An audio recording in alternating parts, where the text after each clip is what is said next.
Magandang araw mga kaibigan. Bigyan natin ng reaction, opinion itong article published sa Politico. Title, Dadating Bato, Loren Legarda seen as next Senate President. Okay, speculation over a potential leadership change in the Senate intensified Wednesday, ngayong araw nito, after Senator Loren Legarda was seen meeting privately with Senator Amy Marcos. Politico learned. Okay. The meeting held inside Marcos' office has added momentum to the market-style chatter inside the Senate that Senate President Vicente Soto III would be unseated. Sibakin na! Unseated. Several lawmakers have been quietly counting votes amid talk that the chamber may elect its first female leader. A scenario some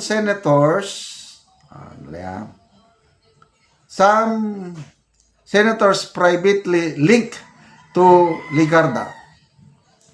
At least 13 votes are required to unseat the incumbent Senate President. Attention has also turned to Ronald De La Rosa, whom Politico learned may attend.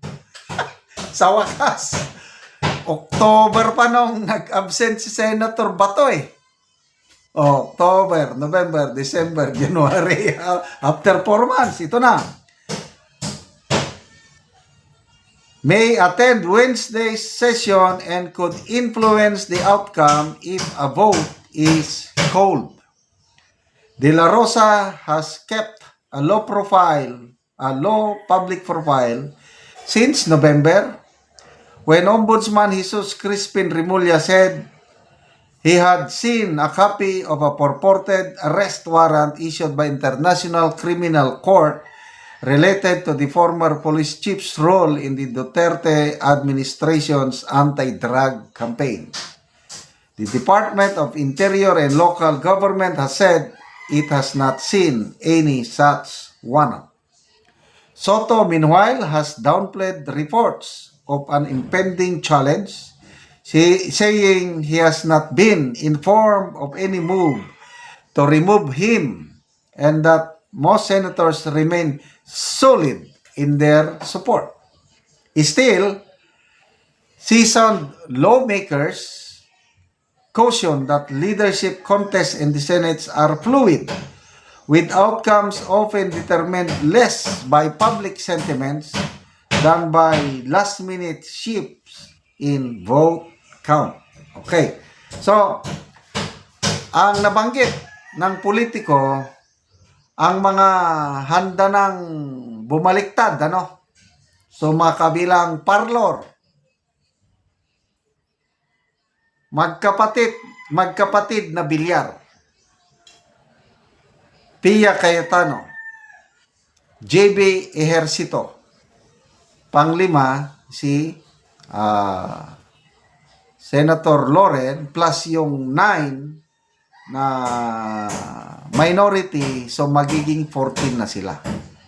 So kailangan mag-attend sa session si Senator Bato to solidify their number. Kasi kung absent siya, not counted yung boto niya, edi 13 pa rin, alanganin. Kailangan mag-attend siya para 14, para mas safe yung bilang. Ganon ba yun? Okay, bakit nagtago si Senator Bato? Ito, opinion ko lang ito.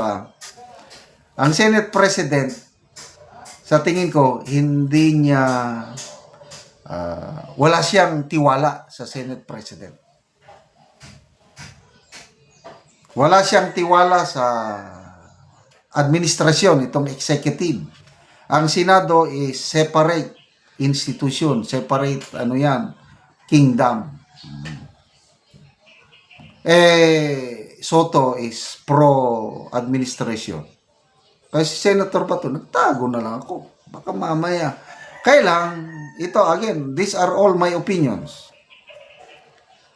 Kung ang Senate President, kung matuloy si Senator Ligarda, kakampi na sila kasi majority sila eh. Kung kakampi ko, example, ako si Bato, kakampi ko yung Senate President, pwede. Magtago ako sa loob ng ano. Diyan ako sa loob ng Senado dahil kakampi ko yung Senate President. Di ba? Kaya to me, it makes sense na posibleng magpapakita si Senator Bato ngayon sa session para lang bumoto. After that, tago ulit siya. Di ba? At least sigurado na siya. So, anong oras na ba? Alas 3:07 na eh. So, baka by this time, nag-open na. I don't know kung anong open yung regular session ng Senado. Kaya, tutok tayo sa development ito ha. Naniniwala ako sa sinabi ni CG Hero, yung host ng PGMN o Peanut Gallery Media Network, na, hindi pala. Hindi. Ang sabi ng PGMN is may numbers na.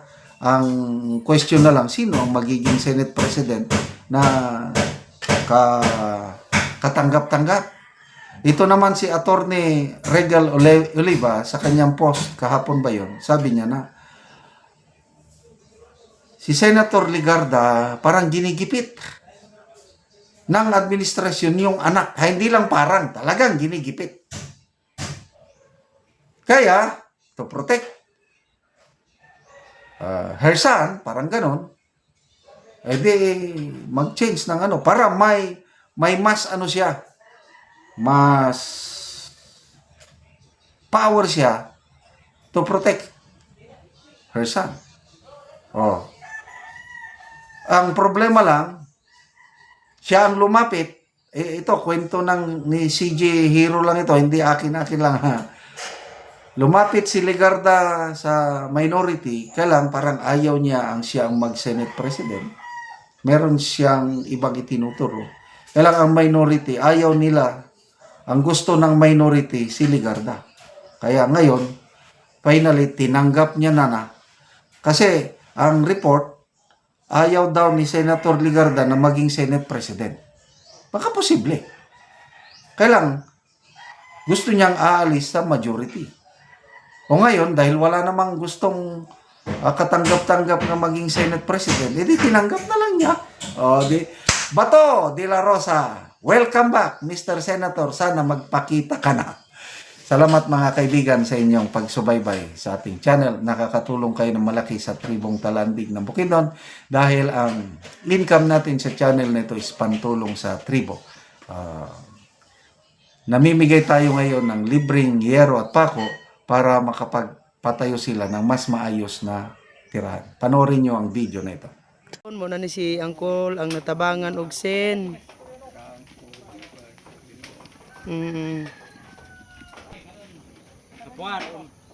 So muna yang balay. So muna ni ang itsura sa balay ni Angkol nga natagaan og sen. So kuan na gyud gatakinding na. Kuan na gyud kaayo.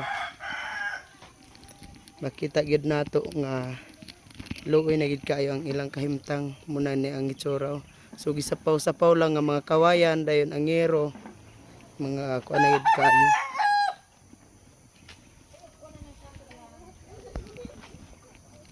Itsura sa yang balay ni Angkol. So atong tan-aw dito sa sulod. So muna ni ang itsura sa pagpuyo ilang angkol sa ilang balay. So kini lang gyud. So diri lang sila maka higda kulba. Muna ni ang ilang sulod, higdaanan nila. So kuan lang gyud kaayo. Gamay gyud kaayo. So muna ni ang itsura sa ilang atop dinhi sa sulod. So ang uban mga kawayan lang. Lisod gyud kaayo. So, kini na nga putol-putol na gyud nga yero. Og karon Kol, pila na ni katuig ang imong balay nga inani nang itsura? 12 na ka tuig na akong balay nga dili maayo.